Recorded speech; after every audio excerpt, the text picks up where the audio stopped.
हर्षणदेवाख्यं सद्गुरुं प्रणमाम्यहम्। सीतानाथसमारम्भां श्रीरामानन्दार्यमध्यमाम् अस्मदाचार्यपर्यन्तां वन्दे श्रीगुरुपरम्पराम्। वन्दो गुरुपदकञ्जे कृपासिन्धुनेत्रं रघुवंशनाथं कारुण्यरूपं करुणाकरन्तं श्रीरामचन्द्रं शरणं प्रपद्ये। वन्दे विदेहतनया पदपुण्डरीकं केशोरसौरभसमायुतयोगिचित्तं हन्तुं मारुततुल्यवेगं जितेन्द्रियं बुद्धिमतां वरिष्ठं वातात्मजं वानरयूथमुख्यं श्रीरामदूतं शरणं प्रपद्ये। गिरा अर्थ जल बीज सम कहियत भिन्न भिन्न बंदं सीता राम पद जिन्हि परम प्रिय खिन्न। श्री राम कथा के रसिक तुम भक्तराज मति धीर आयसु आसन लीजिए कुंज बलवीर। बोले सियावर रामचंद्र भगवान की जय। उमापति महादेव की जय हो। पवन सुत हनुमान की जय हो। श्रीमद गोस्वामी तुलसीदास जी महाराज की जय हो। श्री याज्ञवल्क्य जी महाराज की जय हो। श्री भरद्वाज जी महाराज की जय हो। श्री काकभुंडी जी महाराज की जय हो। श्री गरुड़ जी महाराज की जय हो। श्री राम कथा ज्ञान गंगा की जय हो। जय जय सीताराम। आइए हम सब कोई मिल करके गोविंद दामोदर स्तोत्र का पाठ करते हैं, इसके बाद कथा में प्रवेश करेंगे। करार बिंदे न पदार बिंदम मुखार बिंदे विनिवेशयन्तम्। करार बिंदे न पदार बिंदम मुखार बिंदे विनिवेशयन्तम्। बटस पत्रस पुटे शयानं बालं मुकुन्दं मनसा स्मरामि। बटस पत्रस पुटे शयानं बालं मुकुन्दं मनसा स्मरामि। जय हो।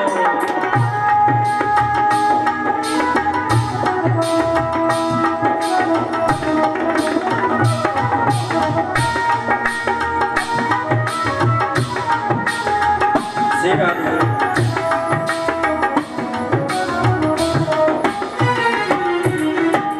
श्री कृष्ण गोविंद हरे मुरारे हे नाथ नारायण वासुदेव।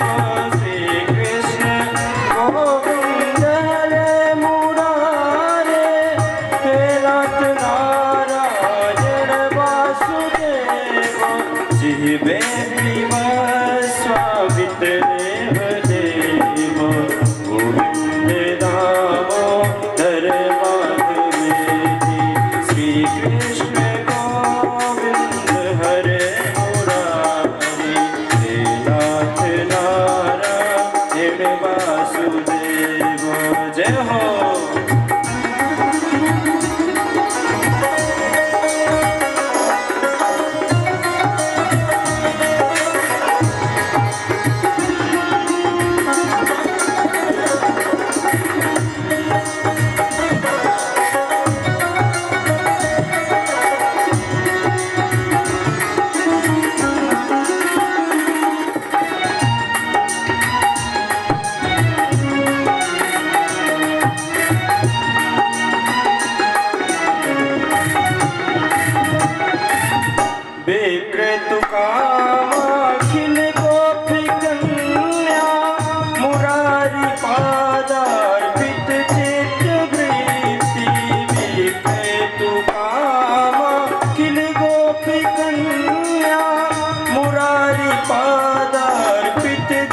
प्रीति अध्यात्मिकं मोहवसाद गोचर गोविंद दामोदर माधवेति श्री कृष्ण गोविंद हरे मुरारी हे नाथ नारायण वासुदेव श्री कृष्ण गोविंद हरे मुरारी हे नाथ नारायण वासुदेव।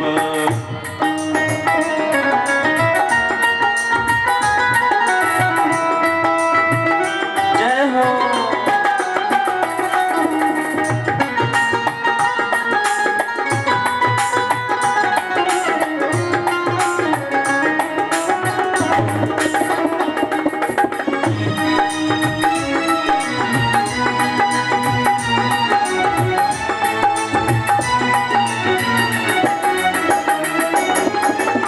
गृहे गृहे गोपवधू कदम्बा सर्वे मिलित्वा समवाप्य योगम्। गृहे गृहे कदम्बा सर्वे मिलित्वा समवाप्य योगम्। पुण्यानि नामानि पठन्ति नित्यं गोविन्द दामोदर माधवेति श्री कृष्ण गोविंद हरे मुरारी हे नाथ नारायण वासुदेव श्री कृष्ण गोविंद हरे मुरारी हे नाथ नारायण वासुदेव। जय हो।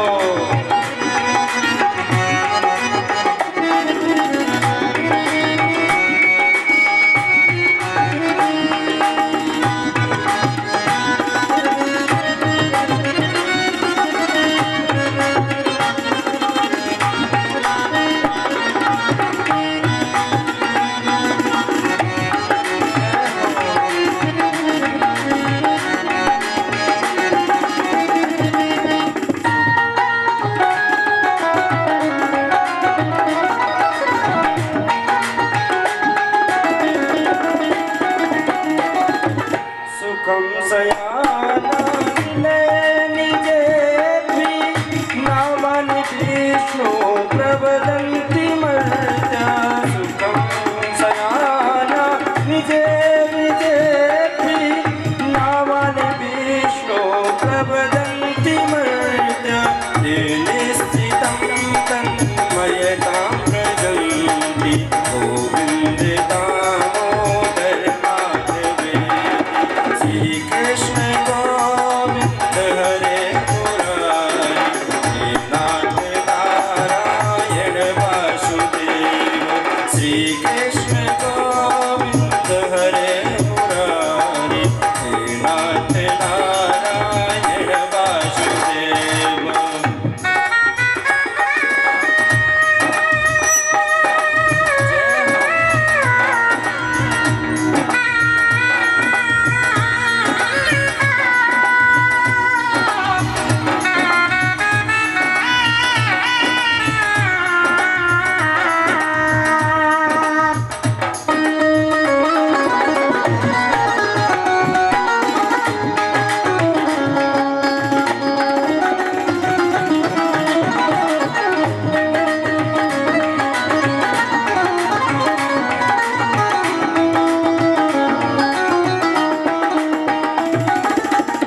जीवे दैवं भज सुन्दराणि नामानि कृष्णस्य मनोहराणि समस्त भक्ति विनाशनानि गोविन्द दामोदर माधवेति सुखावसाने इदमेव सारं दुःखावसाने इदमेव जेयम्।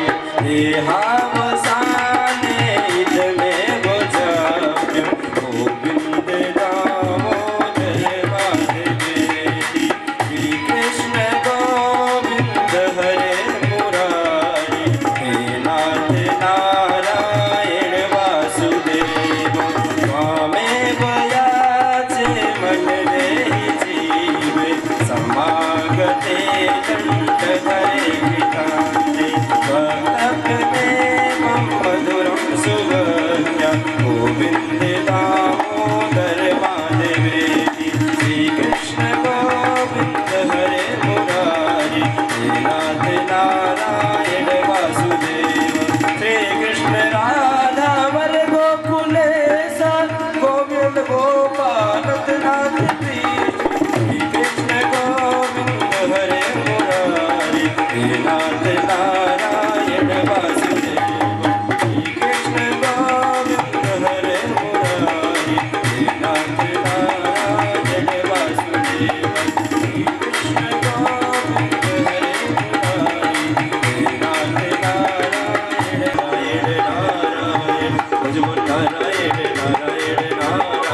भगवान की जय हो। श्री सद्गुरुदेव भगवान की जय हो।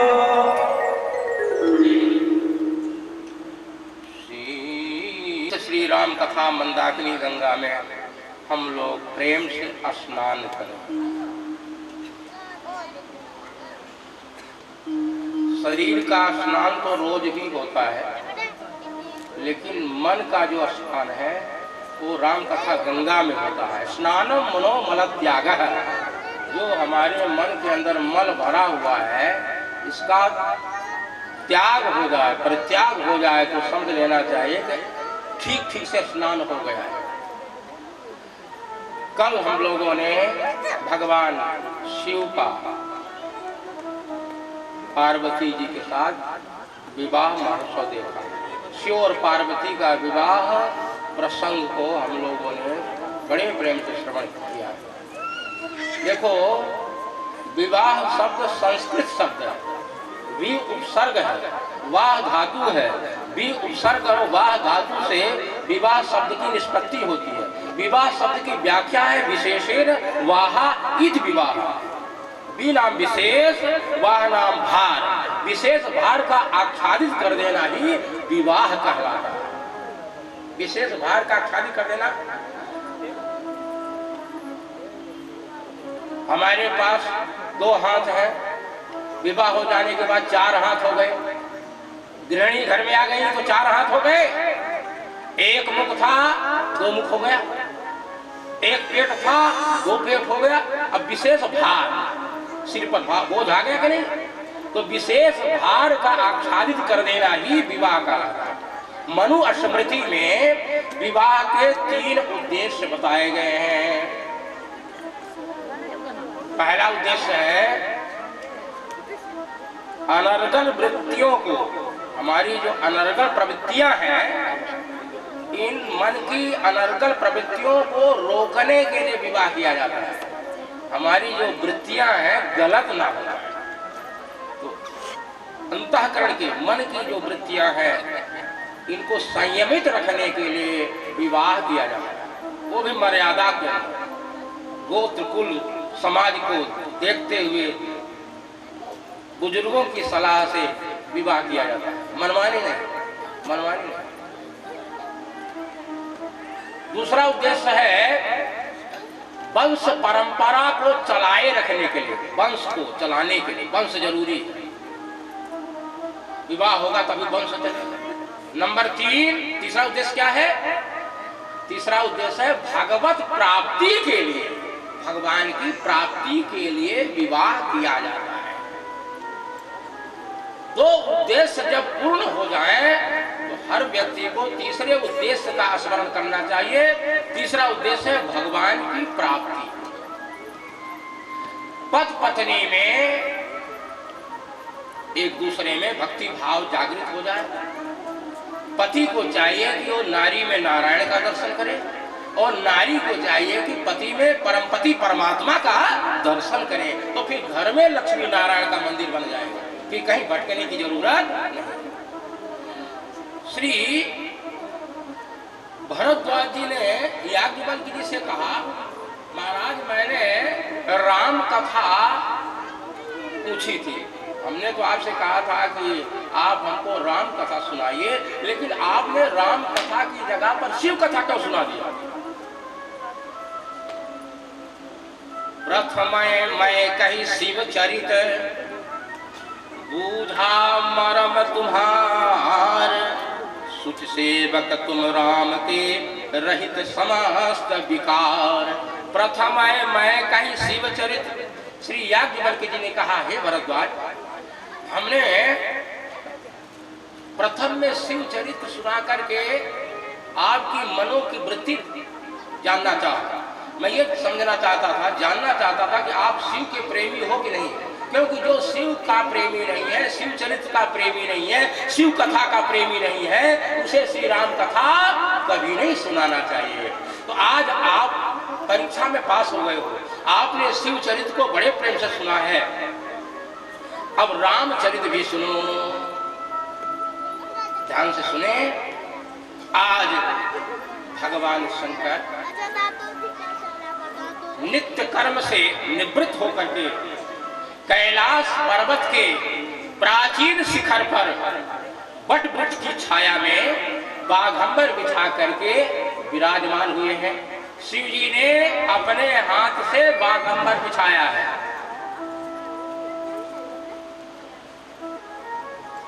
निज कर डारी नागरी पूछाला, निज कर डारी नागरी पूछाला, निज कर डारी नागरी पूछाला, निज कर डारी नागरी पूछाला,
बाघंबर बिछाया है और उस पर विराजमान हुए हैं।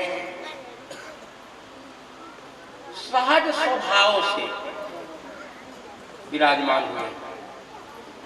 बड़ा सुंदर वातावरण है। सामने गंगा जी बह रही हैं। शीतल मंद सुगंध तीनों प्रकार के पवन प्रवाहित हो रहे हैं।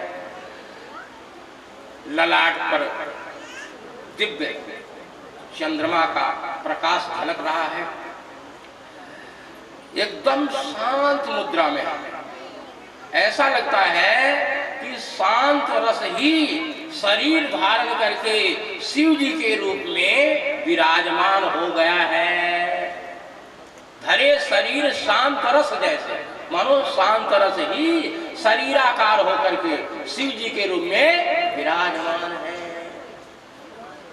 पार्वती जी ने देखा ये अवसर बहुत बढ़िया है, हमारे स्वामी जी नित्य कर्म से एकदम निवृत्त हो चुके हैं, चलो मैं आज फिर से स्वामी जी से कुछ सवाल करूं। तो आज पार्वती जी शिव जी के पास आई हैं और शिव जी ने पार्वती का बड़ा सम्मान किया है। शिव जी ने पार्वती जी को आज वाम भाग में बैठाया है, वाम भाग आसन हर दिया। भगवती पार्वती भगवान शिव के मुखारविंद को बार बार देख रही हैं। शिव जी ने कहा, देवी कोई बात पूछनी है क्या? पार्वती जी ने कहा, हाँ महाराज। कथा जो सकल लोकहितकारी, कथा जो सकल लोकहितकारी, सोई पूछन सहसन कुमारी, सोई पूछन सहसन कुमारी। विश्वनाथ मम नाथ पुरारी, विश्वनाथ मम नाथ पुरारी, त्रिभुवन महिमा विदित तुम्हारी, त्रिभुवन महिमा विदित तुम्हारी। कथा सकल लोकहितकारी, कथा जो सकल लोकहितकारी, सोई पूछन सहसन कुमारी, सोई पूछन सहसन कुमारी। हे नाथ, आप मेरे स्वामी, मैं अपने मन का संशय आपके चरणों में रखना चाहती हूँ। मेरा ये दूसरा जन्म है। मेरे मन में पहले भी संशय था, लेकिन उस समय जब भी मैं प्रश्न करती थी तो परीक्षा की वृत्ति से पूछती थी, लेकिन अब मेरे मन में वो भाव नहीं है। अब मैं तो कुछ जानने के लिए, कुछ समझने के लिए आपसे पूछ रही हूँ। जो संपूर्ण लोगों को सुख देने वाली श्री राम की कथा है, वो कथा जो सारे जगत का कल्याण करती है, वो राम कथा मैं पूछ रही हूँ। उस कथा को मैं सुनना चाहती हूँ। आप राम नाम बहुत जपते हैं,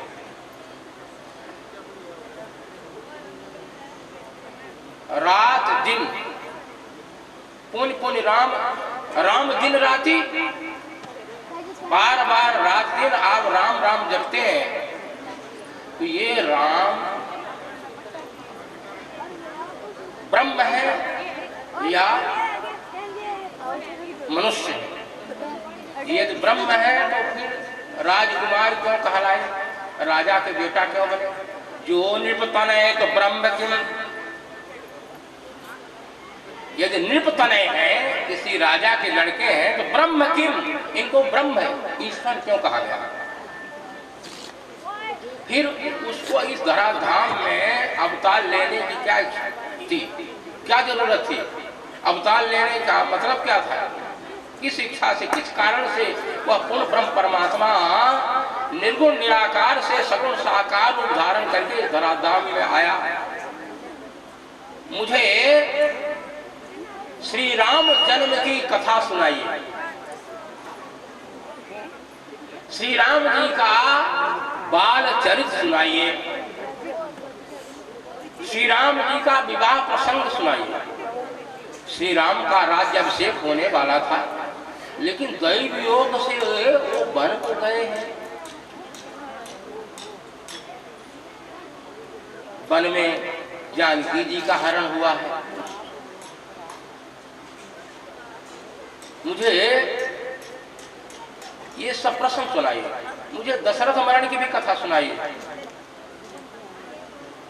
भरत जी का चरित्र सुनाइए, सबरी जी का प्रसंग सुनाइए, और प्रभु श्री राम ने बाली का कैसे वध किया है, सुग्रीव को किष्किंधा का राज्य कैसे दिया, और फिर किस प्रकार से भगवान श्री राम वानरों की मदद से सागर के ऊपर सेतु का निर्माण कराया, और किस प्रकार से रावण का संहार किया, और कैसे विभीषण को लंका का राज देकर के जानकी और लक्ष्मण के सहित अयोध्या आए, और किस प्रकार से प्रभु श्री राम का राज्याभिषेक हुआ।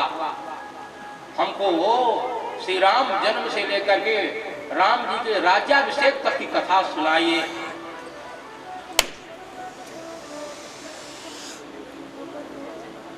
यदि कोई बात गोपनीय है, सुनाने लायक नहीं है, तो मत भी सुनाना, उसे मत सुनाना।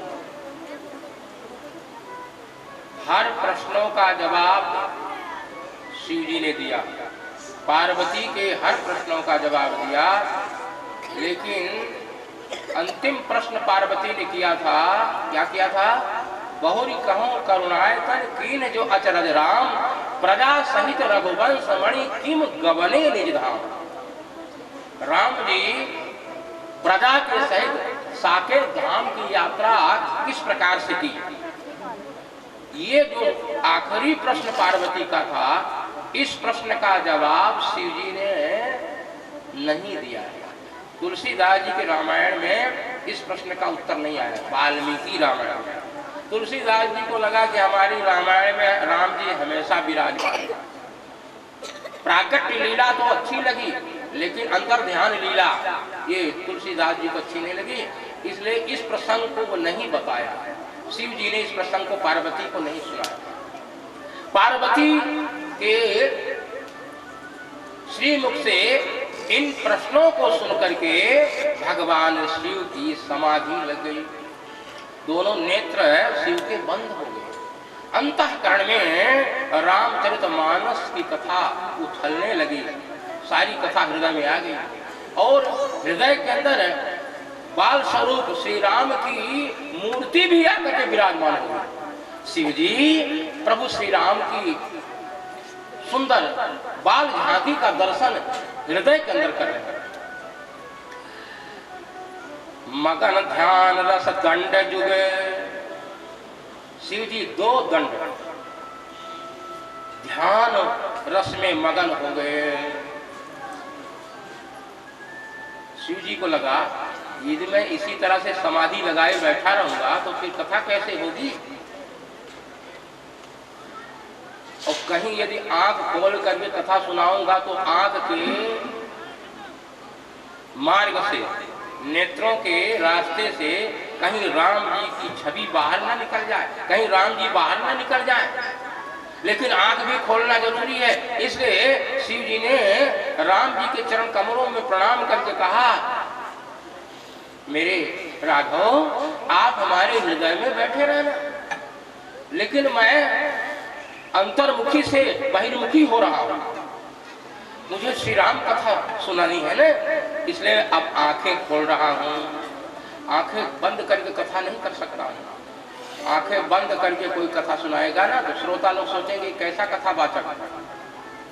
शिव जी ने राम जी को अपने हृदय में विराजमान करके दोनों आंख खोला और पार्वती की तरफ देखने लगे।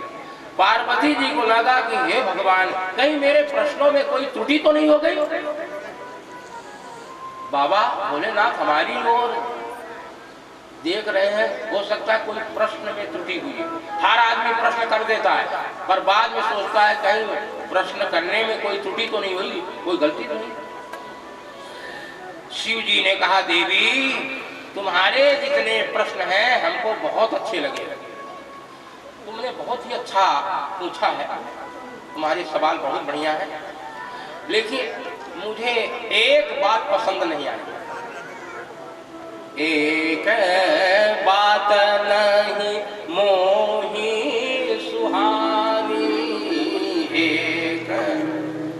बात नहीं मोही तथापि मोह बस कहे वो भवानी तथापि मोह बस कहे वो भवानी एक बात नहीं मोही सुहानी एक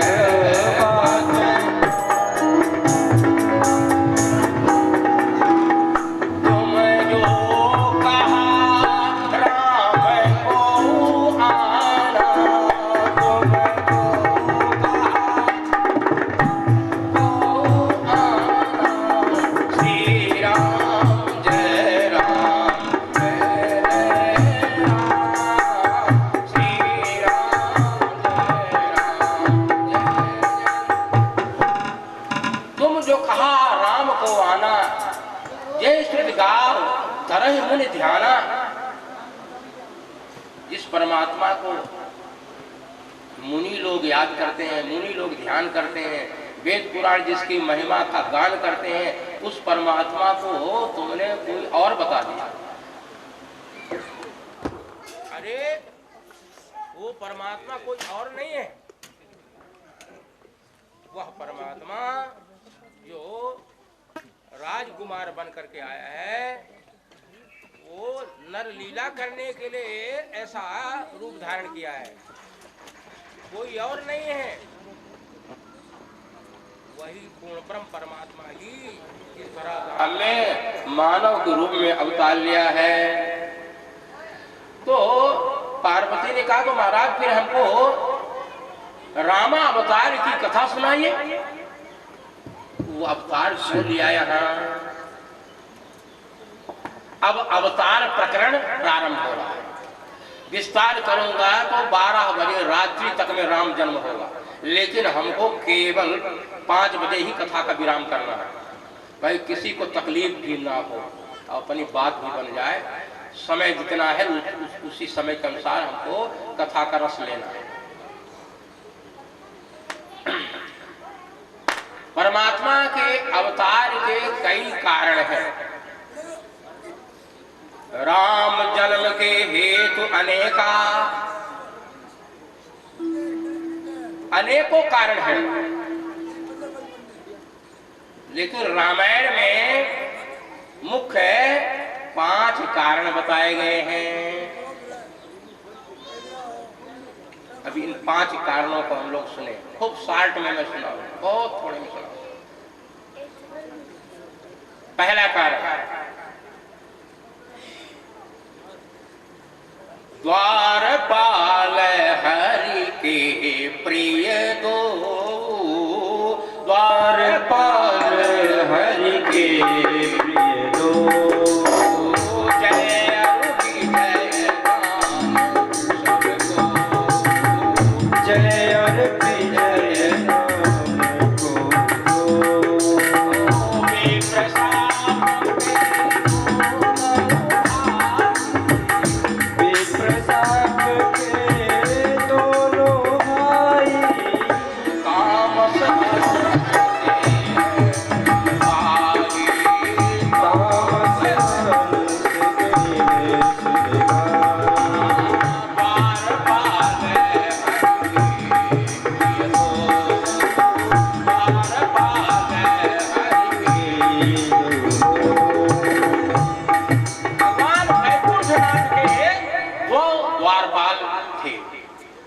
प्रसाद के 2 द्वारपाल हैं। एक द्वारपाल का नाम है जय और दूसरे द्वारपाल का नाम है विजय। वैकुंठनाथ शयन कर रहे हैं, विश्राम कर रहे हैं, और ये दोनों द्वारपाल पहरा दे रहे हैं। इसी बीच में सनक सनंदन सनातन सनत कुमार जो सनकादिक ऋषि है, लक्ष्मी नारायण भगवान के दर्शन के लिए पधारे। इन दोनों द्वारपालों ने दरवाजा बंद कर दिया। बोले अभी दरवाजा नहीं खुलेगा, आप प्रतीक्षा करो, अभी 12 बज रहे हैं, 4 बजे पट खुलेगा, दर्शन कर लेना। अभी ठाकुर जी शयन कर रहे हैं, इस समय दर्शन हम लोग नहीं करने देंगे। सनकादिकों ने कहा कि हम लोग अभी दर्शन करेंगे। जय विजय ने कहा कि हमारी ड्यूटी है, प्रभु विश्राम कर रहे हैं और इस समय में हम दरवाजा खोलेंगे ही नहीं, आपको दर्शन इस समय नहीं हम कराएंगे।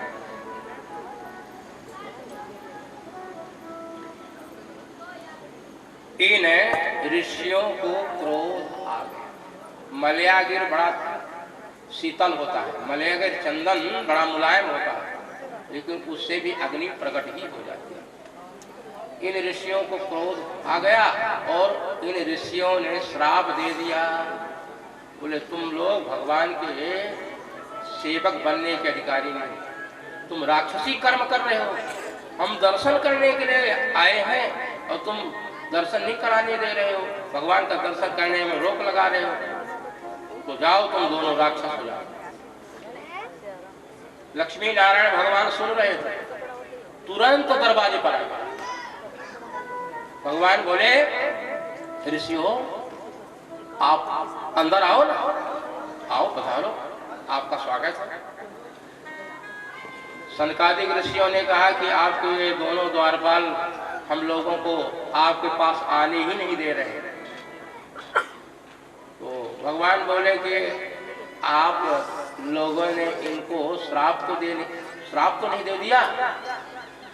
संतकादिक ऋषियों ने कहा कि एक काम तो हो गया, दे दिया श्राप। बोले हाँ श्राप तो हमने दे दिया।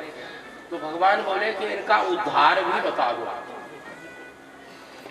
सनकादिक ऋषियों ने कहा कि यदि आपके साथ प्रेम भाव रखेंगे ये तो 7 जन्म में मुक्ति मिलेगी, और यदि बैर भाव रखेंगे तो 3 जन्म में ही श्राप से छुटकारा मिल जाएगा। ये बात इन दोनों के सामने रख दी गई। जल्दी मुक्ति चाहते हो कि देर से? इन दोनों ने विचार किया कि यदि भगवान से प्रेम करेंगे तो 7 जन्म में मुक्ति मिलेगी, और बैर कर लेंगे तो 3 जन्म में ही श्राप से छुटकारा मिल जाएगा। इन दोनों ने कहा हम तो भगवान से बैर करेंगे। 3 जन्म द्विज वचन प्रमाणा, 3 जन्म से राक्षस बने और भगवान ने उद्धार किया। सतयुग में यही दोनों द्वारपाल इन्हीं ऋषियों के श्राप के कारण हिरण्याक्ष और हिरण्यकशिप हुए। इनके उद्धार के लिए हमारे ठाकुर जी ने 2 अवतार लिया। हिरण्याक्ष के लिए बराह रूप धारण किया, हिरण्यकशिप के लिए नरसिंह रूप धारण किया। यही दोनों द्वारपाल इन्हीं ऋषियों के श्राप के कारण त्रेता युग में रावण और कुंभकर्ण हुए। इनके लिए हमारे ठाकुर जी ने राम जी का रूप धारण किया।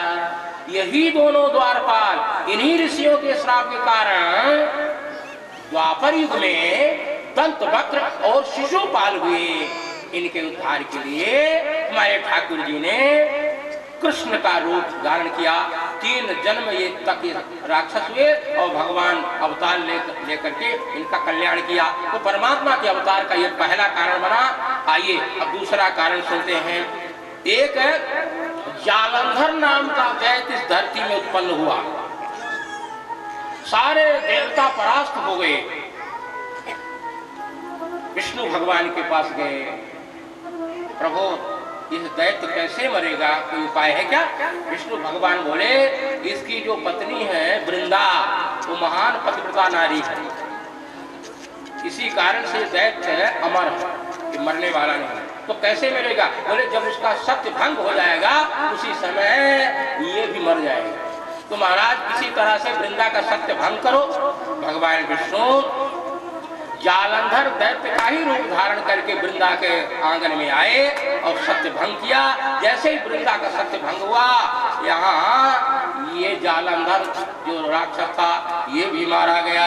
वृंदा को जब मालूम हुआ तो वृंदा ने तुरंत भगवान विष्णु को श्राप दे दिया, तुमने हमारे साथ छल किया है, मेरे पति का रूप धारण करके तुमने जो है मेरे साथ छल किया है, तो जाओ इस धरती में तुम्हें मानव का अवतार धारण करना पड़ेगा, मेरा श्राप है। और जब आप इस धरती में मानव का रूप धारण करके आओगे तो यही हमारे पति रावण बन करके तुम्हारी पत्नी का हरण करेंगे। भगवान विष्णु ने वृंदा का श्राप अपने शीश पर धारण कर लिया, तो रामावतार का ये दूसरा कारण बना। आइए तीसरा कारण सुनते हैं। नारद श्राप दीन एक बारा, नारद श्राप दीन एक बारा,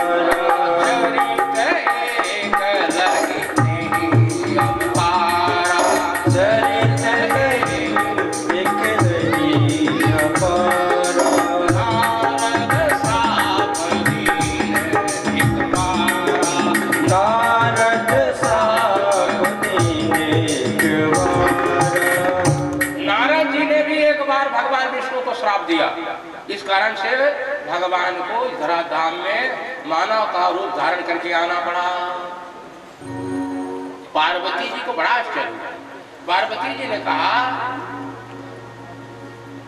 हे भोलेनाथ, नारद जी तो परम वैष्णव है और भगवान विष्णु के अनन्य भक्त सेवक, भगवान विष्णु से ऐसा कौन सा अपराध बन गया कि नारद ने विष्णु भगवान को श्राप दे दिया? इस प्रसंग को आप थोड़ा ठीक से सुना दीजिए। शिव जी कहते हैं, हे पार्वती, इस संसार में ना तो कोई ज्ञानी है और ना कोई मूर्ख है। ईश्वर जिसको जैसा बनाना चाहेंगे उस समय वो ऐसा ही हो जाता है। ना कोई ज्ञानी है ना कोई मूर्ख है। ज्ञानी मूढ़ न को, ज्ञानी मूढ़ न को, यही जस रघुपति करहि जब सो तस तहि चढ़ होय। एक बार नारद जी महाराज भ्रमण करते हुए हिमालय पर्वत की चोटी पर पहुंच गए। वहां एक बहुत सुंदर गुफा थी, सामने गंगा जी बह रही हैं, शीतल मंद सुगंध तीनों प्रकार के पवन प्रवाहित हो रहे हैं। सुंदर जगह देख करके नारद जी महाराज भजन करने लगे। आश्रम पर मैं पुनीत सुहावा, आश्रम पर मैं पुनीत सुहावा, देखि देव ऋषि मन अति भावा, देख देव ऋषि मन अति भावा, सुमिरत हरि श्राप गति सुमिरत हरि साप गति माही, सहज विमल मन लागी समाधि, सहज विमल मन लागी समाधि। नारद जी महाराज सुंदर जगह देखा तो प्रभु के नाम का कीर्तन करने लगे, समाधि लग गई। नारद जी की समाधि जब लगी तो देवराज इंद्र घबरा गए। एक बात बताऊं, देवराज इंद्र को भी इस बात की चिंता बनी रहती है कि कोई हमारा सिंहासन ना लूट ले। देवराज इंद्र घबरा गए।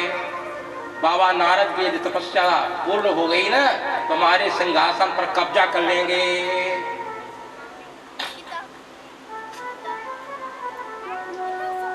यहाँ देवराज इंद्र को गोस्वामी जी ने कुत्ता बनाया है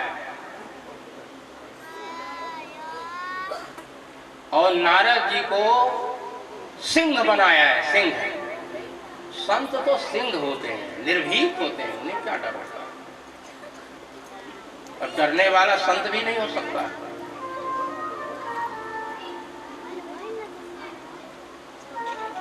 जैसे कोई कुत्ता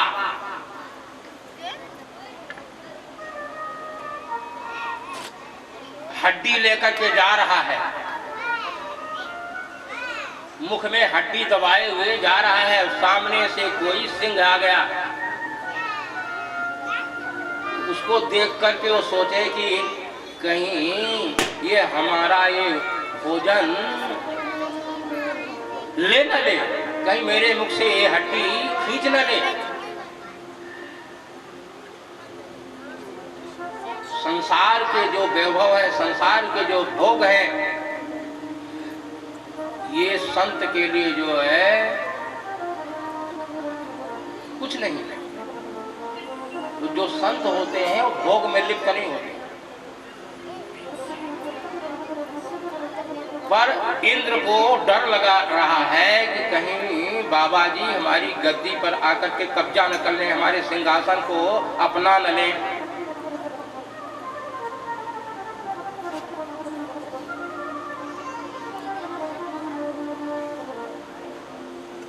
नारद जी ने समाधि लगा लिया है और देवराज इंद्र घबरा गए हैं। देवराज इंद्र कामदेव को याद किया है। कामदेव प्रकट हुआ है, बोलो क्या है महाराज? देवराज इंद्र जी किस लिए याद किए हो? देवराज इंद्र ने कहा कि तुम जाकर के नारद जी का ध्यान भंग कर दो। कामदेव सहायकों को लेकर के नारद जी के पास पहुंच गया, अपनी सारी लीला को प्रकट किया, लेकिन काम कला कछ मुनि व्यापी, काम कला कछ मुनि व्यापी, काम कला कछ मुनि व्यापी, निज भय डरे निज भयो डरऊ बनो भव पापी, निज मैं भयो डरऊ भव पापी, काम कला कछ मुनि व्यापी, काम कला कछ मुनि व्यापी।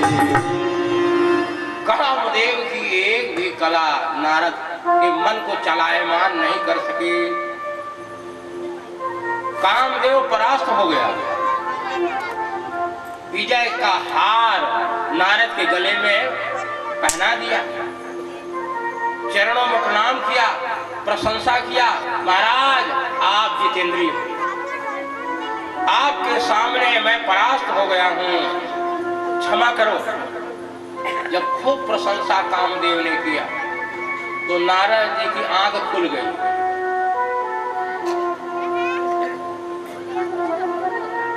नारद जी ने कहा कि जाओ कामदेव, तुमको मैं क्षमा करता हूं। शंकर जी ने तो तुझको जला दिया था, उनको क्रोध भी आया था, लेकिन हमको तो क्रोध भी नहीं आया। काम पर, क्रोध पर, लोभ पर, मोह पर, सब पर मैंने विजय प्राप्त कर लिया है। काम पर विजय नारद जी ने प्राप्त कर लिया है, बात सत्य है। लेकिन इनके अंदर अहंकार आ गया। जहां भी जाते हैं, सभा में जाते हैं तो काम ही चरित्र सुनाते हैं, रामचरित नहीं सुनाते।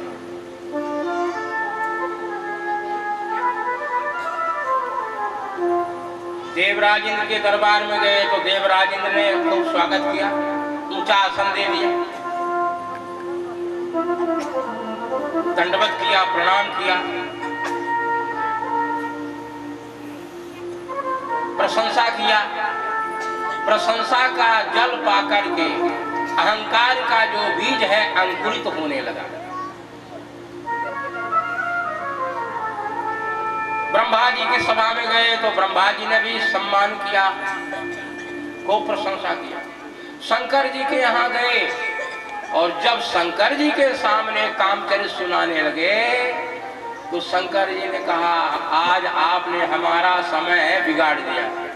बहुत दिनों के बाद आज आपके दर्शन हुए, हमने तो सोचा कि आपके मुख से मैं रामचरित सुनूंगा, पर रामचरित की जगह पर आप कामचरित सुना रहे हैं, ये अच्छी बात नहीं। इस प्रसंग को यहीं रहने दो, कहीं विष्णु भगवान के पास जाकर के भूल से मत सुना देना। नारद जी को लगा कि देखो शंकर जी से मैं आगे निकल गया हूं ना, इसलिए शंकर जी मना कर रहे हैं। वैसे तो मैं ना भी सुना था, लेकिन अब विष्णु भगवान के पास जाकर जरूर ये बात बताऊंगा। श्री विष्णु भगवान के पास नारद जी आ गए। विष्णु भगवान ने भी स्वागत सत्कार किया। बोलो नारद की कहाँ थे अभी तक? बहुत दिनों के बाद आपके दर्शन हो रहे हैं, अभी तक कहाँ थे? नारद जी ने कहा, प्रभु मैं हिमालय पर्वत पर एक बढ़िया स्थान देख करके, एक गुफा देख करके तपस्या कर रहा था। फिर वहां कामदेव आया, उसने बड़ी लीला दिखाया, पर मेरा मन चलायमान नहीं हुआ। काम मेरे सामने परास्त हो गया। भगवान हंसने लगे, बोले बाबा दुनिया के लोग आपका नाम स्मरण करके काम से छुटकारा प्राप्त कर लेते हैं, तो कामदेव आपका क्या बिगाड़ सकता है? नारद जी ने कहा, कृपा तुम्हारी सकल भगवान, ये तो आपकी कृपा है। अंदर तो अभिमान है, नारद जी के मन में अभिमान है, लेकिन बाहर से कह रहे हैं कृपा तुम्हारी। ऐसा सभी लोग व्यवहार में कहते हैं, कृपा आपकी। हर आदमी चाहता है कि हमारी प्रशंसा हो। कोई व्यक्ति जब ज्यादा आपकी प्रशंसा करे ना, तो ज्यादा खुश मत होना।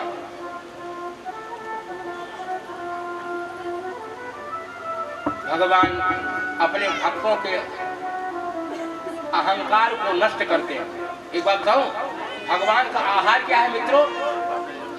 भगवान का आहार है भक्तों का अहंकार नष्ट करना। भगवान भक्तों का अहंकार ग्रहण कर लेते, खींच लेते, यही आहार है भगवान। नारद जी जैसे ही विदा हुए, भगवान ने माया को प्रेरित करके 400 कोस का नगर बना दिया, शीलनिधि नाम का राजा बना दिया, विश्वमोहिनी नाम की कन्या उत्पन्न कर दिया। विश्वमोहिनी का स्वयंवर हो रहा है। नारद जी जा रहे हैं, अचानक उस माया के नगर को देखा, और नगर को देख करके, सजावट को देख करके, डेकोरेशन को देख करके, तोरण को देख करके पूछताछ करने लगे, उत्सव कैसा हो रहा है यहाँ, क्या बात है? लोगों ने कहा, आज शीलनिधि राजा के यहाँ उनकी कन्या जो विश्वमोहिनी है, उसका स्वयंवर हो रहा है। नारद जी सीधे पहुंच गए, और शीलनिधि राजा ने नारद जी का सम्मान किया, अपनी बेटी को लाकर प्रणाम कराया और कहा कि बाबा बेटी का भविष्य बताइए। नारद जी महाराज हस्तरेखा देखने लगे। हस्तरेखा ये कहती है, हाथ की रेखा ये बता रही है, जो 14 भुवनों का मालिक है वही इस कन्या को बरेगा।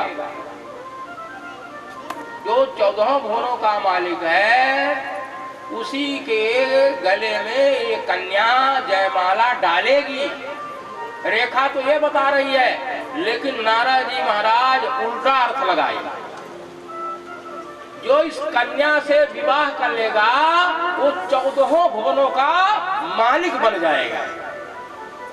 14 भुवनों का मालिक इसका वर होगा, रेखा तो बता रही है। लेकिन नारद जी मोह के दर्द से पीड़ित हो रहे हैं, वो अर्थ का अनर्थ करने लगे। बोले इस कन्या के साथ विवाह करने से 14 भुवनों का मालिक मैं ही बन जाऊं तो कैसा रहेगा? अरे इस कन्या के साथ मैं ही विवाह कर लूं, 14 भुवनों का मालिक मैं बन जाऊं।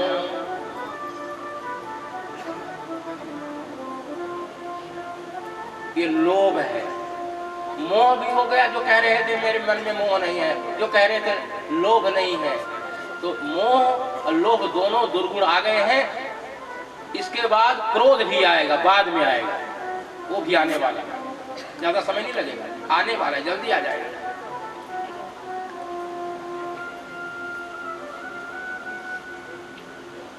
नारद जी विचार करने लगे, इस कन्या को देख करके मैं तो राजी हो गया हूं, लेकिन ये कन्या हमारे रूप से राजी है कि नहीं? विवाह तो दोनों की पसंदगी से ही होगा। विश्व मोहिनी इसका नाम है। मैं तो इस कन्या से राजी हूं, इसी के साथ मेरा ब्याह हो, चलो दोनों का मैं मालिक बनूं। लेकिन पता नहीं हमारे इस रूप से ये भी राजी हुई है कि नहीं।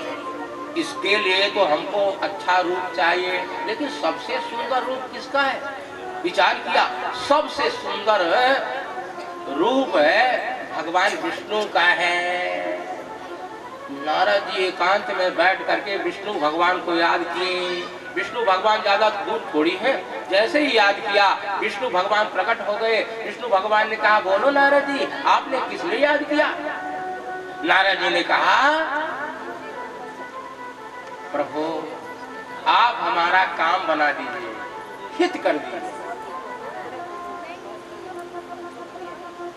भगवान ने कहा, नारद मैं आपका परम हित चाहता हूं। आप हित की बात कर रहे हो?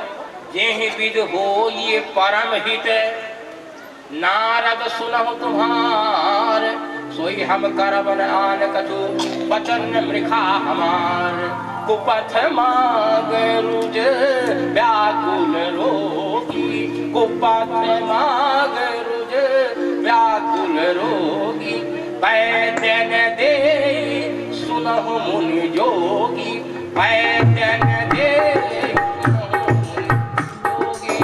श्री राम जय राम जय जय राम, श्री राम जय राम जय जय राम, श्री राम जय राम जय जय राम। कुपथ मांग रुज व्याकुल रोगी, कुपथ मांग रुज व्याकुल रोगी।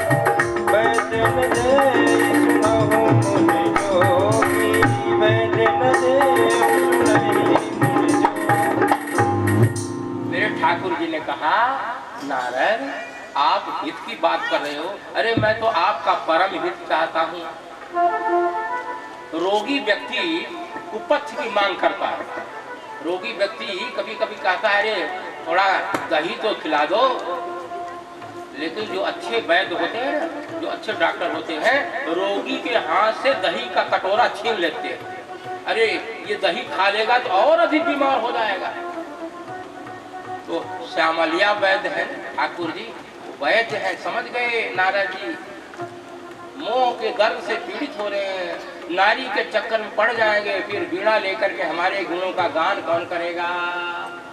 तो सुंदर रूप मांगा था नारद जी ने। सुंदर रूप की जगह पर भगवान विष्णु ने अपना रूप ना दे करके बानर का रूप दे दिया। बानर देखो,